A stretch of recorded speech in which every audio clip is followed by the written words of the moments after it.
이날도 주님의 말씀의 은혜가 저희 모두와 함께 하시기를 간절히 축원합니다. 성경에 나온 믿음의 여성들을 함께 말씀으로 나누고 있습니다.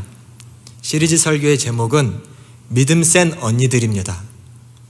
특별히 우리 사랑하는 우리 허그 여성 청년분들이 믿음 센 언니들이 되시기를 정말 간절히 축원합니다. 다시 축복할까요? 대답하면 센 언니라는 캐릭터가 생길까 봐 안 하시는 건 아니죠? 정말 믿음 센 언니들이 크게 대답하셔 주셔야 돼요. 믿음 센 언니들이 되시기를 간절히 축원합니다. 고맙습니다. 다음 시간에 더 크게 해주세요. 네. 믿음이 센 거는 어디서나 가장 강력한 축복의 통로가 됩니다. 믿음의 그릇이 큰 만큼, 믿음이 강력한 만큼 하나님께 쓰시는 귀한 도구가 될 것이기 때문입니다. 믿음이라는 건 참 놀랍습니다.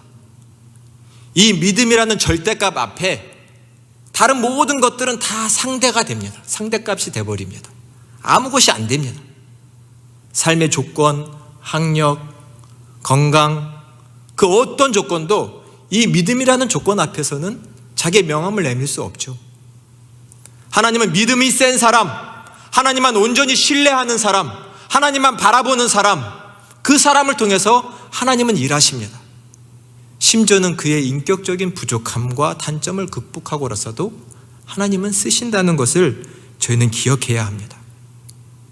특별히 믿음이 센 여성들, 믿음으로 하나님께 헌신한 여성들을 살펴보며 우리 여성들은 더 큰 믿음을 얻으시고 남성들은 그 본을 따라갈 수 있는 그런 시간들이 되었으면 좋겠습니다. 오늘은 사사 드보라에 대해서 말씀을 함께 나누려고 합니다. 어쩌면 이 드보라에 대한 성경 말씀은 교회를 평생 다녀도 잘 못 들어보실 수 있을 만큼 사실 흔하게 설교되는 본문은 아닙니다. 사사라고 하면, 성경에 나온 사사라고 하면 지금 말로 쉽게 말하면 지도자 아니면 재판관, 이런 말로 쉽게 말할 수 있는 사사직입니다. 조금 더 이해를 도와드리자면 사사라는 말은 당대의 왕권을 말하는 왕 같은 존재는 아닙니다. 왕은 백성 위에 군림할 수도 있고 때로는 나쁜 마음이 있으면 횡포를 부릴 수도 있지만 이 당시에 있었던 사사는 그런 왕권과 같은 제도를 말하지는 않습니다. 영적인 지도자, 정신적인 지주, 이런 역할로 사사가 그 당시에 있었습니다. 사사라는 직분은 이스라엘 백성들이 출애굽하고 나서 약속의 땅 팔레스타인에 정착하는 과정에서 그들을 지도했던 사람들을 가리킵니다. 왕이라기보다는 하나님이 베풀어 주시는 구원과 평화의 전달자로서, 사역자로서 역할을 해왔죠. 때로는 많은 백성들을 관리하기 위한 행정의 역할을 하기도 했고, 때로는 이방 민족이 침입해 들어오면 군사들을 이끌고 나아가서 적장에서, 전장에서 장수의 역할을 하기도 하는 사람들이 사사이기도 했습니다. 아마 저희가 사사하면 가장 많이 생각나는 사람은 삼손이 아닐까 생각됩니다. 삼손이 사사인 줄은 몰랐던 분이 계실까요? 삼손 이름만 기억나고 대표적인 것이 삼손이죠. 그러나 삼손 외에도 사사로서 귀한 역할을 한 사람이 성경에는 12명이나 나옵니다. 오늘은 사사 드보라에 대해서 말하려고 하는데 오늘 특별히 본문에 나타나는 4명의 등장인물이 있는데 조금 기억하셔야 합니다. 당연히 첫 번째는 주인공인 드보라가 있고, 드보라와 함께 이스라엘 민족의 장군으로 싸우는 바락이라는 사람이 있습니다. 그리고 이스라엘 백성의 적군인 가나안 왕 야빈의 군대 장관인 시스라는 사람이 있습니다. 시스라, 세 번째 인물. 그리고 네 번째 인물로 야엘이라고 하는 여성이 나오는데 이 네 사람을 기억하시면서 말씀을 들어주시면 좋습니다. 1절에서 3절에 보니 이스라엘 백성들이 하나님 앞에서 악한 일을 행했다라고 나옵니다. 악한 일을 행했다. 무엇이냐면 사사기의 배경으로 보면 이스라엘 백성들이 하나님을 잊어버리고 하나님을 섬기지 않고 이방 민족들이 심겼던 그 선을 따라갔다, 우상 숭배를 했다라는 것입니다. 바알과 아스타롯 같은 이방신을 섬기며 여호와를 잊어버렸다, 그 율법을 버렸다, 하나님과 계약을 파기했다, 이런 것이 악을 행했다라고 간단하게 표기가 되어 있습니다. 그러자 하나님께서 이 정신 못 차리는 이스라엘 민족들을 돌이키게 하시려고 이방 민족의 손에 이 이스라엘 민족을 팔아버리셨다라고 나옵니다. 그 이방 민족은 누구냐 하면 가나안 땅에 있는 야빈 왕에게 팔았다. 그래서 20년간 이 가나안 왕 야빈이 이 이스라엘 민족을 지배했다라고 말씀합니다. 이 지배하는 일이 얼마나 끔찍했는지 학대했다라고 하는데, 이 학대의 주축에 있는 인물이 아까 말씀드린 세 번째 인물인 시스라라고 하는 군대 장관입니다. 이스라엘 백성들이 야빈과 그 군대 장관 시스라에 의해서 많은 학대를 받고 있을 때에 그 상황 속에서 등장한 사사가 바로 드보라라고 하는 여자 사사입니다. 이 드보라는 당시 이스라엘 민족 중에서 여선지자로서 역할을 했는데, 하나님께 특별히 그 여선지자를 들어 쓰셔서 사사로서 역할을 하게 하신 거죠. 구체적인 사건이 6절에서부터 시작이 됩니다. 하나님께서 드보라에게 하나님의 말씀을 전하셨고, 드보라는 그 말씀을 납달리 게데스에 있는 바락이라는 남자 장군을 불러다가 말씀을 전합니다. 하나님의 말씀이 이렇습니다. 이스라엘의 하나님께서 이같이 명령하지 않으십니까? 라고 드보라가 불러온 바락에게 말을 합니다. 납달리 자손과 스불론 자손 1만 명을 모아서 다볼산으로 올라가서 그곳에서 시스라 장군과 싸우십시오. 그때에 하나님께서 그 야빈 군대 장관 시스라를 손에 붙여 죽이실 것이고, 그 모든 병거와 군대를 기손강에서 내 손에 붙여 이기게 하실 겁니다 라고 하나님께서 말씀하십니다. 성사학자들은 방금 제가 드린 그 하나님의 대언이 바락 장군에게 했다기보다는 여선지자 사사인 드보라에게 했다라고 해석을 많이 합니다.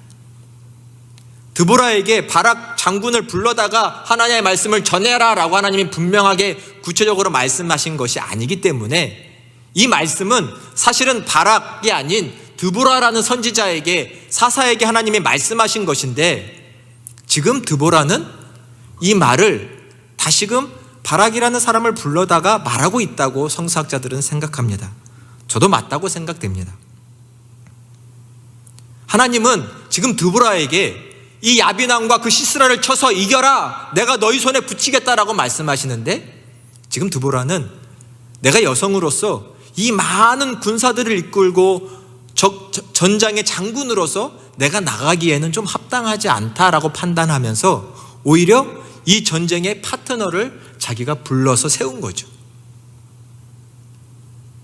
남자들은 사실 이런 일을 잘 못할 거라고 생각이 됩니다. 하나님은 지금 드보라한테 반드시 내가 너를 이기게 해줄 거야. 그 전쟁에서 승리해서 영광을 얻게 해줄 것이고, 너는 이 민족들의 가장 높은 지도자로 우뚝 서게 될 거다라고 하나님이 말씀하시지만, 드보라 여성은 거기서 자기 혼자 영광을 차지하려고 한다기보다는 한 남성의 파트너를 세워서 이 전쟁을 같이 치르고 있다고 성서학자들은 해석을 하고 있습니다. 이러한 판단, 이러한 결단은 저는 여성이기 때문에 가능하다고 생각이 됩니다. 여성의 지도자들은 이러한 판단이 가능합니다. 단순히 드보라가 하나님의 말씀 앞에 믿음이 없어 주춤했다기보다는 어찌하든지 이 하나님의 역사가 잘 이루어지게 하기 위해서 고민하고 판단한 끝에 누군가와는 협력을 하고, 때로는 내가 독차지할 수 있는 그 귀한 영광과 공도 누군가와 함께 나눠질 수 있는 이런 마음을 드보라가 가지고 있다고 생각이 됩니다. 중요한 것은 공동체가 구원받고, 중요한 것은 공동체 가운데 평화가 이루어지는 것이지, 하나님의 목적이 이루어지는 것이지, 내가 스스로 영광을 독차지하는 것은 아니라는 것입니다. 내가 높아지고 낮아지고 이것은 별로 중요한 것이 아닙니다. 중요한 건 하나님의 뜻이 얼마나 잘 이루어지냐, 여기에 자기의 온 목적을 다 들여서 할 수 있는 이런 모습을 지금, 그런 절제와 겸손의 모습을 이 드보라가 보여주고 있다고 생각이 됩니다. 저도 남자지만 한번 남성분들에게 한번 여쭤볼게요.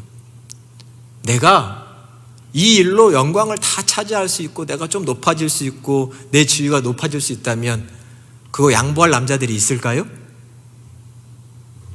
누구에게 여쭤봐야 될까요? 부장님 어떠세요? 포기하기 쉽지 않으시죠? 네. 남자들이 은근히 명예욕, 권력욕이 있다고 말하죠. 물론 말로는 아니라고 할 수 있겠지만 막상 나한테 그 기회가 주어지면 내가 높은 자리에 앉을 수 있는 기회, 내 이름이 드러날 수 있는 기회, 큰 공을 세워서 나와 내 가문이 빛날 수 있는 기회가 온다면 그 자리를 놓치고 싶은 사람은 특히 남자들 중에는 정말 별로 없을 거라고 생각됩니다. 그런데 이 여기 있는 사사 여성 드보라는 그게 중요하지 않은 겸손의 모습을 지금 보여주고 있습니다. 내가 높아지는 것 중요한 것이 아니라 공동체가 하나님의 평화를 이루고 하나님의 뜻이 이루어지는 것이 중요하다. 이런 겸손의 신앙을 갖는 우리 사랑하는 허구 청년 여러분이 되시기를 간절히 축원합니다. 이 마음이 있다면 우리 공동체는 하나님의 뜻을 이루어갈 수 있을 겁니다. 드보라가 이렇게 말을 하자 바락이 8절에서 이런 대답을 합니다.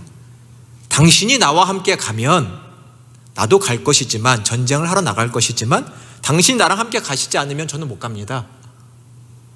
바락은 지금 드보라가 이러한 겸손의 미덕으로 제안을 하는데 여기서 이 제안 앞에 담대하게 용기 있게 알겠습니다, 가겠습니다, 제가 나와 싸우겠습니다 라고 말한다기보다는 약간 주춤, 믿음 없는 모습을 지금 보여주고 있습니다.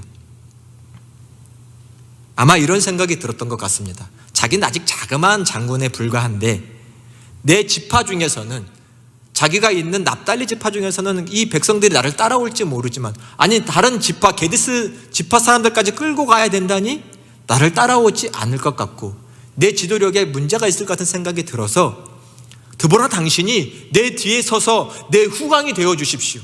그러면 저 군사들도 다 나를 따르지 않겠습니까? 지금 이런 계산으로 말을 하고 있는 것입니다. 나와 함께 가셔서 내가 이 사람들을, 이 군사들을 잘 이끄는데 좀 도움을 주십시오 라고 말을 합니다. 물론 바락의 입장에서는 충분히 말할 수 있는 거라고 생각이 됩니다. 난 아직 일개 작은 장군에 불과한데. 드보라는 이 바락의 대답을 듣자 그럼 내가 함께 가겠습니다 라고 말을 합니다. 근데 그 다음 말은 조금 무서운 말일 수도 있습니다. 우리 9절의 말씀을 같이 한번 봉독을 해보도록 하겠습니다. 9절의 말씀입니다. 큰 목소리로 함께 봉독하겠습니다.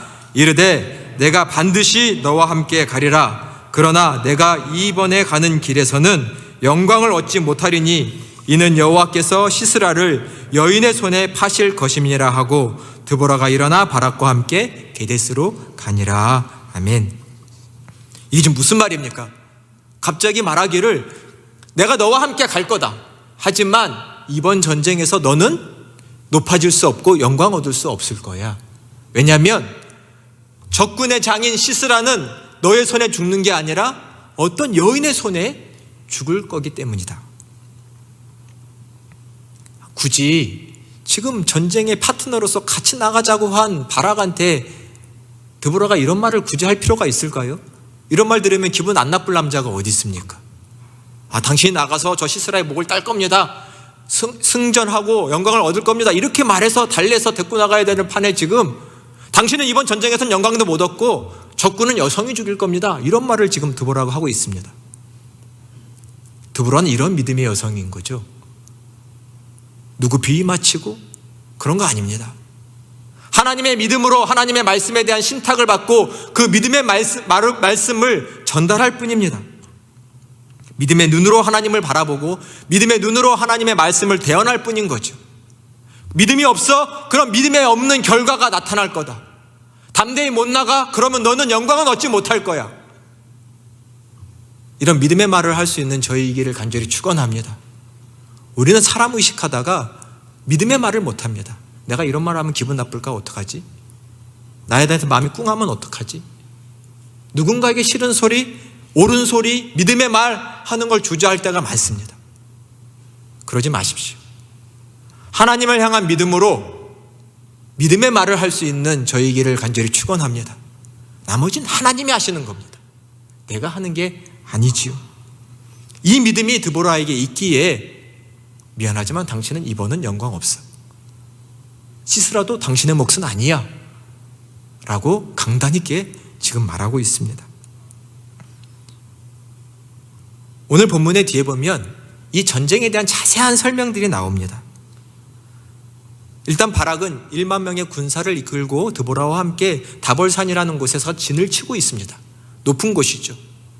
이 소식이 시스라에게 들려주자 이것들이 겁도 없네, 나를 상대하겠다고 나왔어 라고 하면서 철병거 900대를 이끌고 기송관과 기슭으로 진영을 치고 나옵니다. 철병거가 900대라고 하면 엄청난 전력이라고 말하면 됩니다. 당시 철기 문화를 가지고 있는 곳은 이 가나안 곳이었고 이스라엘 백성은 철기 문화 자체가 아니어서 매우 무기가 형편없었죠. 철병거 900대면 상대가 되지 않는 게임입니다. 아마 시스라는 속으로 이스라엘 백성들 죽고 싶어서 안달이 났구만, 이런 마음으로 콧방귀를 끼며 나왔을 겁니다. 양편이 진영을 전쟁의 대우를 갖추자 갑자기 드보라가 바락에게 말을 합니다.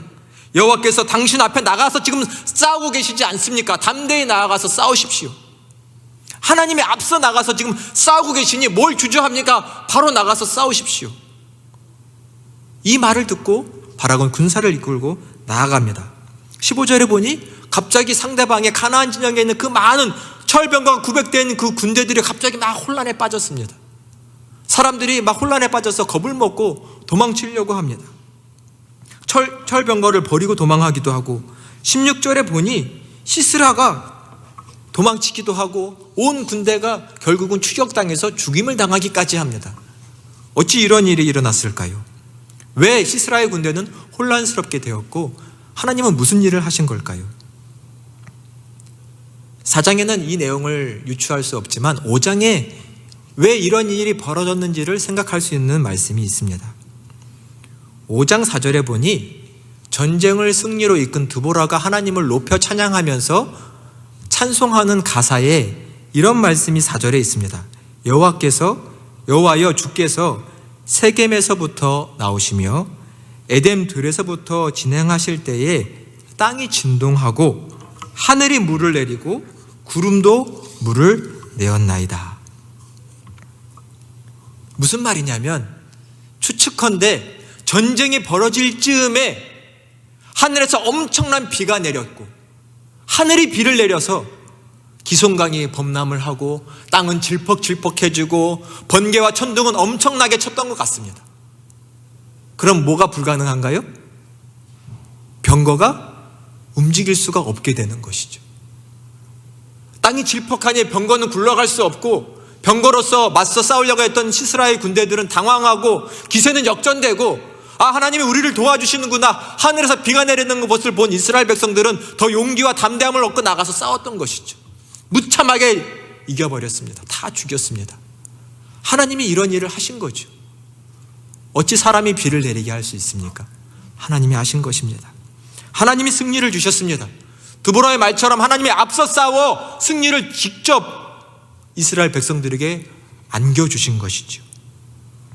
바락은 신이 나서 전쟁을 치르며 한 사람 한 사람을 다 죽여나갔을 것입니다. 말씀해 보니 시스라는 병거에서 내려서 도망쳤다고 나옵니다. 죽음을 간신히 모면한 것이죠.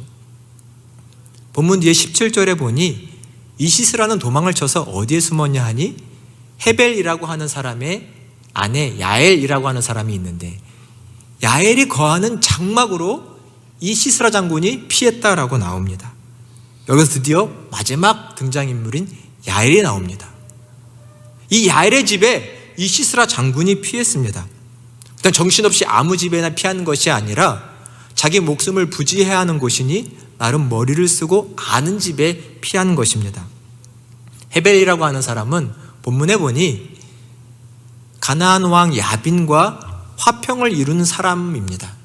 헤벨은 사실은 이방 민족에서 가나안 땅으로 건너와서 쉽게 말하면 이주민인데 남의 땅에 살려니 눈치 보이죠.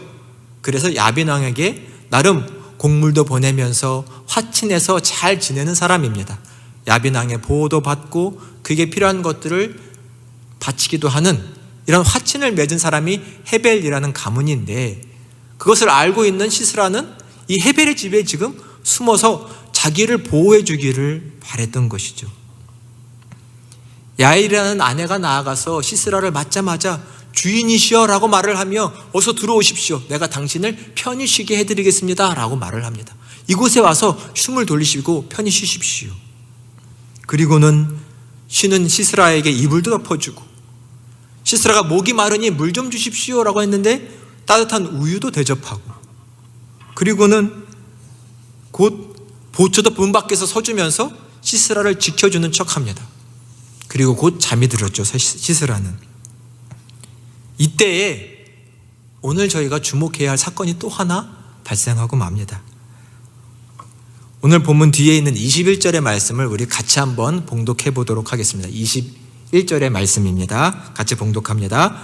그가 깊이 잠드니 헤벨의 아내 야엘이 장막 말뚝을 가지고 손에 방망이를 들고 그에게 가까이 가서 말뚝을 그의 관자놀이에 박음에 말뚝이 꿰뚫고 땅에 박히니 그가 기절하여 죽으니라. 아멘. 엄청난 일이 벌어졌죠. 지금 야엘이 이 시스라 장군을 죽였습니다. 그것도 어떻게 죽였나요? 말뚝을 뽑아다가 장막을 세우는 말뚝이 있는데, 그럼 당연히 말뚝이 꽤 길었겠죠. 말뚝을 뽑아다가 관자놀이가 어딘가요? 네, 여기죠. 어떻게 여기를 알았을까요? 여기가 두개골 중에 좀 약한 곳이죠. 관자놀이에 자고 있는 시스라의 관자놀이에다가 말뚝을 대고 방망이를 쳐서 단칼에 단숨에 죽여버린 것입니다. 우발적인가요? 본문을 묵상해 볼수록 우발적이라고 생각이 들지 않습니다. 시스라가 편히 잠들 수 있도록 이불을 덮어줬고 물을 달라고 했는데 성경에 보면 엉킨 우유를, 5장에 보면 엉킨 우유를 줬다고 되어 있습니다. 엉킨 우유란 따뜻하게 끓여서 걸쭉해진 우유를 말하죠. 여러분 잠 안 오시면 가끔 따뜻한 우유 드신다는 말 들어보셨죠? 따뜻한 우유를 줘서 푹 잠이 들게 하고, 보초를 쓴다고 해서 마음을 안심시켜주고 잠이 들자 죽이려고 했습니다. 여성이 남성을 죽인다는 일이 쉬운 일일까요? 쉽지 않죠. 목을 졸라 죽이자니 실패할 것 같고, 방망이로 후려치자니 한 방에 안 끝나면 내가 곧 죽게 되는 거죠. 군대 장관이니 내 가족이 다 몰살당합니다. 이 남자를 죽이기로, 이 시스라를 죽이기로 고민 끝에 한 것이 관자놀이에 말뚝을 박아버리겠다는 판단을 세웠다고 저는 생각합니다. 판단이 정확했어도 이것을 결단으로 행한다는 건 결코 쉬운 일이 아니죠. 근데 이 여성은 그것을 해내고 맙니다. 확실한 건 이 시스라를 죽이려고 하는 분명한 이유와 동기는 있었다고 생각이 됩니다. 무엇인지는 알기 어렵지만 이런 과정을 보면 분명히 죽이려고 한 동기는 있다고 생각이 됩니다. 무엇이었을까요? 또 이런 생각을 해볼 수 있습니다. 여성은 사실 자기 남편과 관계에 있는 야빈 왕이고 이 관계를 알면 또 남편에게 굳이 해가 되는 일을 하고 싶지 않죠. 또 여성은 나이가 들수록 남편과 자기 자식들에 대한 애착이 상당히 커지게 되어 있습니다. 굳이 내 가족에게 해가 되는 일은 하고 싶지 않은 게 여성입니다. 그게 내 자리인데 이런 자리를 떠나서 지금 남편과 화친을 맺고 있는 야빈 왕과 그의 군대 장관을 지금 죽이고 있는 이 여성의 마음은 도대체 무엇인지가 궁금합니다. 저희가 다 알 수는 없지만 사사기 5장 24절에서 드보라가 이런 고백을 하고 있는데 제가 공동번역 성경으로 여러분에게 한번 들려드려 보겠습니다. 하벨의 아내 야엘이여, 어느 여인보다 복을 받아라. 방구석에 묻혀 사는 어느 여인보다도 복을 받아라. 방구석에 묻혀 사는 어느 여인보다도 복을 받아라. 이 찬양 속에는 다른 의미가 담겨 있다면 야엘은 그렇지 않다라고 드보라는 생각한 거죠. 방구석에서 자기 신세를 한탄하는 여인도 아니었고, 돈 많이 벌어라고 남편에게 바가지를 긁는 여인도 아니었고, 옳고 그름을 따지지도 않고 무조건 내 남편이 최고, 내 자식이 최고라고 말하는 여인도 아니었다는 겁니다. 뭔가 이 야엘이란 여인은 분명히 그 마음 중심에 특별함을 가지고 있었던 여인이었습니다. 오늘 성서의 본문으로 다 헤아리긴 어렵지만 하나님은 드보라에게 하신 그 말씀이 지금 이 야엘이라고 하는 여자에게 이루어지게 하셨습니다. 시스라라는 군대장관을 죽이는 이 여인, 이런 믿음과 담대함이 있는 여인, 오늘 본문에서 하나님은 이 드보라와 함께 이 야엘을 소개해주고 있습니다. 시스라가 바락이 시스라를 추격하다가 결국은 이 야엘의 집에 도착했는데 야엘이 말합니다. 여기 한번 들어와서 보세요. 조금 자랑하는 듯하게 제가 무슨 일을 했는지 와서 보세요 하는 것 같습니다. 들어가 보니 그냥 시스라가 여기에 말뚝이 박혀 죽혀 있습니다. 바락이 어떤 기분이었을까요? 원래는 내가 척정의 목을 따서 목을 들고 가서 내가 이렇게 죽였다라고, 내가 이 승리를 쟁취한 사람이라고 말하고 싶었을 텐데 아마 바락은 이 집에 와서는 갑자기 맥이 풀렸을지 모릅니다. 창피했을지 모릅니다. 마치 활용정점을 해야 되는데 그림은 다 그려놓고 용의 눈동자를 그리지 못하는 심정으로 안타까워하는 마음이 이 바락 장군에게 있었겠죠. 정말 드보라의 말대로 돼버렸구나. 내가 믿음으로 나아갔어야 하는데 결국은 이렇게 됐구나 라는 마음이 들었겠지요. 이 드보라 선지자가 한 일, 이 야엘 여성이 한 일을 여러분 이해하시겠습니까? 이 두 여성이 한 일에 담겨있는 하나님의 메시지를 우리는 마음속에 새길 수 있습니까? 하나님의 역사는 아무것도 아닌 여성에게, 아무것도 아닌 사람에게 또 이루어지는 것을 우리는 발견하게 됩니다. 오늘의 본문을 두고 재미난 해석이 하나 있습니다. 드보라는 그 이름의 뜻이 꿀벌이라고 되어 있습니다. 꿀벌. 그리고 아까 야엘은 시스라에게 무엇을 줬죠? 우유를 줬죠. 이스라엘 백성들은 이 드보라의 이름이 꿀벌이다, 그리고 야엘이 우유를 줬다, 이 두 단어를 붙여서 이런 해석을 합니다. 꿀과 젖, 뭐가 생각나세요? 이스라엘 백성들이 차지하게 될 땅이 뭐였죠? 젖과 꿀이 흐르는 땅이라고 했죠. 이스라엘 백성들은 이 사사 여성 드보라와 야엘을 통해서 이루어진 이 역사가 젖과 꿀이 흐르는 그 땅에 하나님의 평화를 주신 역사라고 해석합니다. 아무것도 아닌 여성일 수 있고, 때로는 전쟁터에 나가서 싸울 수 없는 여성일 수도 있지만 하나님의 역사는 그들을 통해서도 이 땅의 평화가 이루어지는 일에 쓰신다는 것을 말씀하고 계십니다. 무려 40년 동안이나 이스라엘 백성 땅에 평화가 이루어졌다라고 사사기에 써 있습니다. 그 통치와 그 지도력이 어떠했는지를 알 수 있죠. 사랑하는 여러분, 특별히 우리 청년 여성 여러분, 이런 지도자로, 이렇게 귀히 쓰이는 여성으로 하나님 앞에 세워지시기를 간절히 축원합니다. 우리가 믿음만 있다면, 내 자신을 하나님께 드리기로 한다면, 중심이 바로 잡혀 있다면 하나님은 내 자리에서 나를 들어 쓰셔서 하나님의 역사를 이루실 것입니다. 스스로 높이려고 하지 않았지만 하나님은 그분의 오른팔로 들어 귀하게 쓰십니다. 여기 모인 모든 예배자들, 하나님께서 이런 귀한 역사에 쓰시기를 간절히 축원합니다. 믿음으로 하나님을 바라보면 하나님은 내 모든 조건을 뛰어넘어 하나님의 영광의 역사에 쓰실 것입니다. 그리고 이 역사 속에 기억되게 해주실 것입니다. 그런 저희 모두가 다 되시기를 이 시간 간절히 축원합니다. 기도하겠습니다. 은혜와 사랑의 하나님, 감사드립니다.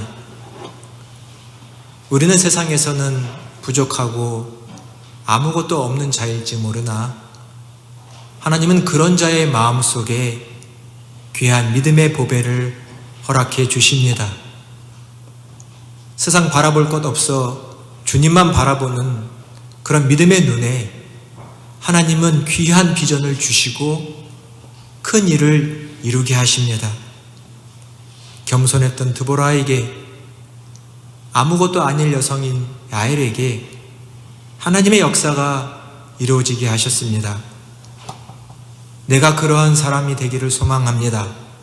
오직 하나님만을 바라보고 하나님께 내 삶을 드린 믿음의 사람이 되기를 소망하옵나니 주님 나를 받아주시고 하나님의 그 귀하고 놀라운 역사에 사용하여 주시옵소서.